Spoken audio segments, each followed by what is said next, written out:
And as I said, this process is not proceeding at a steady pace. It's proceeding faster and faster.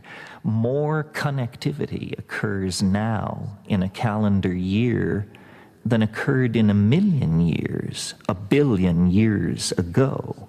So somehow, as we approach the present, we find ourselves in an ever denser realm of activity, interrelationship, connectivity, and the result of this is more of the same, producing a shrinking globe, ever more immersive technologies, dissolution of political, social, gender, and class boundaries of all sorts. So that's what I mean when I say the universe is speeding up.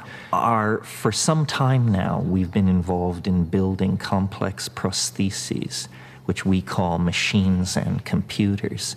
They are part of us. We don't perceive them as part of us because we identify with the flesh and exteriorize the fabricated metal.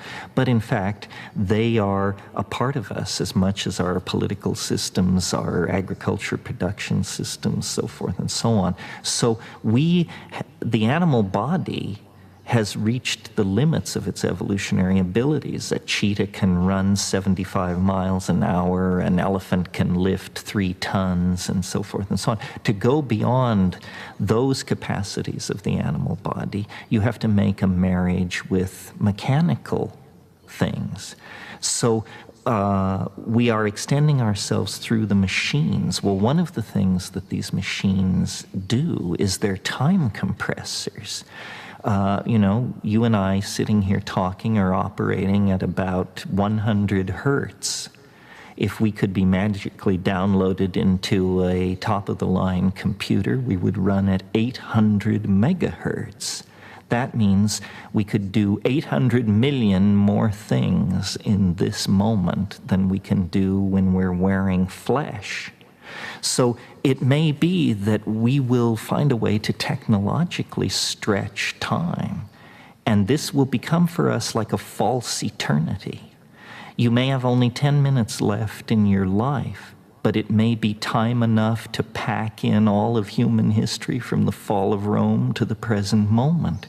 So we are finding ways out of the three-dimensional Newtonian prison, which says, life is narrow and confined and ends at the grave. And we're doing it by becoming information that is freed from material. And somehow this allows us to make this ascent to the next dimensional modality. Information is not time and space constrained the way we are. We talk about the difficulty of moving an object at the speed of light. Our entire planetary technology cannot achieve moving a marble at the speed of light. But we can move information at the speed of light. Tetrabytes of it. We do this every day. So we see, we stand then like children at the edge of the ocean of information, and we're putting our feet in and wondering, could we swim in that? What would it be like to be wet in that? What would it be like to go into that new medium? What is fascinating about this particular transition is that we are conscious of the implications. We who will make the transition will, in some sense, some limited sense, understand its implications, where I don't think that was true for the animals that left the primordial ocean. They simply were behaving blind instinct and evolutionarily dictated behaviors. But the degrees of freedom accessible to us are so multifarious that we can actually appreciate for the first time our circumstance. And our circumstance is awe-inspiring. I mean, we are about to take the step out of matter. The planet is on a collision course with the most profound event it's possible to imagine, the freeing of organic life from the chrysalis of matter. For 1 billion years there's been life on this planet, but never life that could step outside of matter. But this is obviously what's in the cards, and we are privileged to be central to that event. You just said we're moving beyond matter. I just can't imagine what you mean. Can you try to talk a little bit more about that? Well, first of all, I can't quite imagine what we mean either. I think this is the test, is to imagine what could that mean. Maybe the bridge concept is virtual reality. Obviously, we're on the brink of building computer-assisted worlds that don't, quote-unquote, really exist, but which we will experience the way we experience dreams or the imagination. And I think this is where psychedelic substances come in. Shamans have always entered into a non-physical realm of information through trance. In a way, there's nothing new here. This is part of the archaic revival. Well, I feel like... Supposing in the course of time we reach a point in which inwardly we have sensory perceptions that would enable us to judge and estimate practically everything in nature. How would it be if, for instance, we came to a point where there could be in this world no such a thing as a secret? Supposing that we can read everybody's mind. And, of course, everyone is reading ours at the same time. Supposing there'd be no need for concealment and no possibility of it. Well, in our present situation, this would practically result in universal bankruptcy. We can't trust ourselves, and we have greater distrust of others. Supposing our politicians could never hide anything from us. Supposing our lawyers couldn't. And supposing we had an understanding of our own lives and our own bodies to the degree that a physician could not make a mistake. And supposing all of this costs nothing, because we are born with it. All right, suppose in the same length of time and under the same conditions we reorganize our theory of nutrition. Perhaps our nutritional theory isn't just exactly right. Perhaps the greater part of our nutrition should not come from the earth, but from light, from the power of energies in space. Supposing the individual could survive indefinitely by developing the abilities of his own magnetic field. Supposing he could travel by teleportation. Perhaps every faculty and power that has been fictionally used in magic is natural and possible to him, with a complete regeneration of his motivations. Perhaps then he could realize that the moment he is selfish, this entire world of beauty begins to collapse around him. The presence of human civilization on this planet is the strongest evidence we have that matter and organizational processes are about to make some kind of a leap to a new order of being. What history is the 25,000-year transition zone.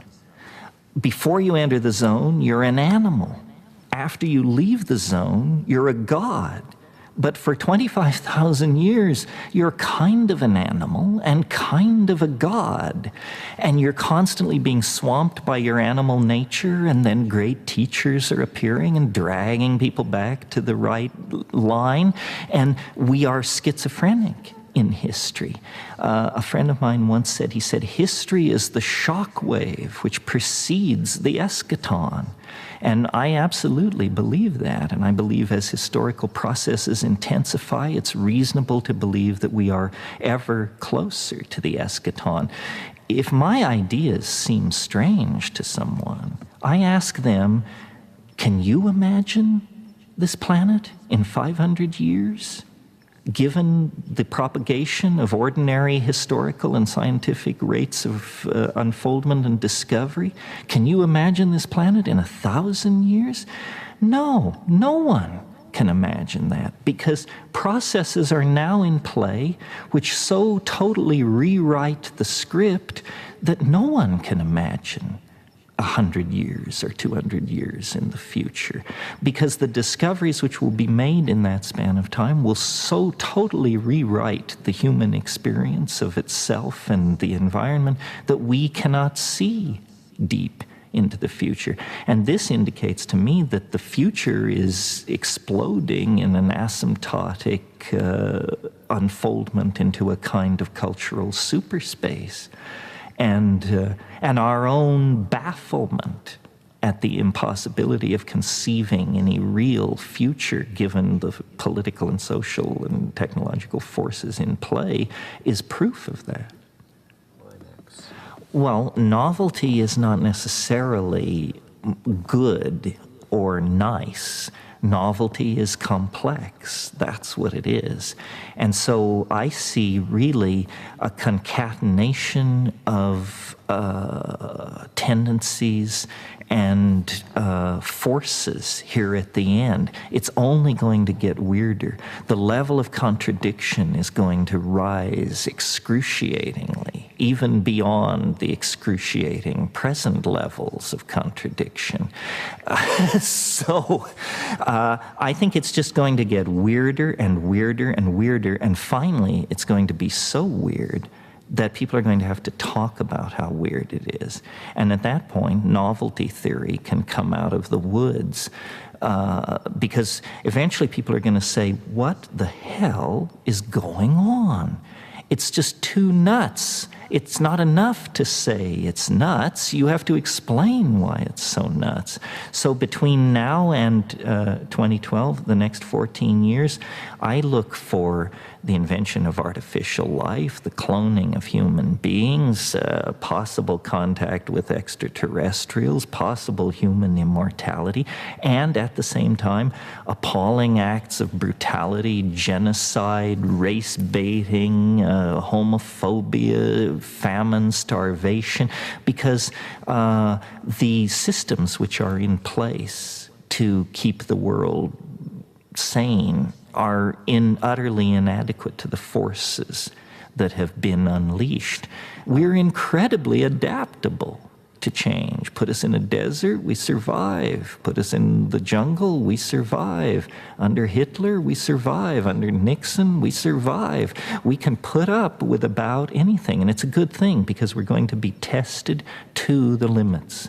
The breakdown of anything, and this is why the right wing is so alarmed, because what they see going on is the breakdown of all tradition, all order, all sanctioned norms of behavior. And they're quite right that it's happening, but they're quite wrong to conclude that it should be resisted or is somehow evil. The mushroom said to me once, it said, this is what it's like when a species prepares to depart for the stars. You don't depart for the stars under calm and orderly conditions. It's a fire in a madhouse. And that's what we have, the fire in the madhouse at the end of time. This is what it's like when a species prepares to move on to the next dimension. So this impulse toward the Gailanic and the archaic is a survival instinct. At this point, we must give reverence and credence to nature and nature's methods, because no other methods will allow us to work our way out of the present mess we're in.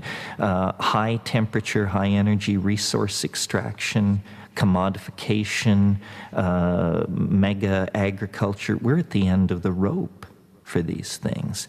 So the archaic holds answers, but it only holds answers if we are willing to think of the universe as a living, intelligent entity with which we are in partnership, not set against, but that in fact we are a part of a morphogenetic intent and an unfolding reality that is larger than human understanding.